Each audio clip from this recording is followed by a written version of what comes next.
মানে এই যে শুভকে দেখছো, এর ভিতরে আছে তোমার রাশিদ, আর আমার শরীরের ভিতরে বসে আছে ওই শুভ। নেশা মনে হচ্ছে এখনো নামেনি। দুজনে মিলে আজ কি গিলেছো শুনি? এসব নাটক না অন্য জায়গায় গিয়ে করো। আমার মধ্যে আছে তোমার রাশিদ। তুমি যদি সত্যিই আমার রাশিদ হও তাহলে এমন কিছু বলো যেটা শুধু আমার স্বামী জানে। রোজ রাতে তুমি ঘুমানোর আগে আমাকে দিয়ে তোমার পা টিপি লাও, আর একদিন না টিপলে সকালে তো তুমি গাল ফুলে বসে থাকো। সব কথা বন্ধুদেরকে বলতে হবে, আর না জানে কত কিছু বন্ধুদেরকে বলেছো কে জানে।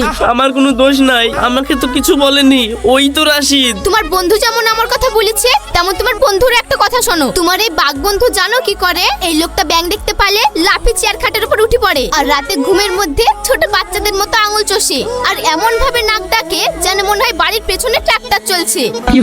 তোমরা বসো, আমি তোমাদের জন্য চা নিয়ে আসি। আজ আমার দিকে বারবার কেমন করে তাকাচ্ছিল, শেষে বলল তোমার শরীরটা ভালো না, চলো কবিরাজের কাছে দুটো ওষুধ খাও, যদি ধরে ফেলে। বেশি কথা বলবি না, চুপচাপ খেয়ে শুয়ে পড়বি। কিন্তু ভাবি যদি রাতে পাশে বসে বলে ওগো ওষুধ দুটো কথা বলি, তখন এক কথা, মাথাটা আর চরম ধরেছে, এই তিনটে বলে যখন তখন কেটে পড়বি। না জানি কিসের ওষুধ ধরিয়ে দেয়। ইতে তো এর থেকে তো আমার নিজের জীবনই ভালো ছিল।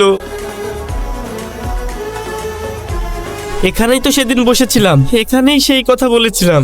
আজ আবার এখানে দাঁড়িয়ে মন থেকে চাইবো আর অন্যের জীবন না, যে যার নিজের জীবন ফিরে পাক।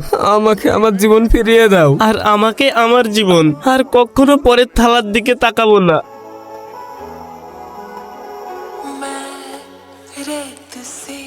মাথাটা কেমন চোখে আলো, চোখ খুলে রাখতে পারছি না। এই গাছের তলায় শুয়ে কেন? আমি রাশিদ, আমি তো আমার নিজের শরীরেই আছি।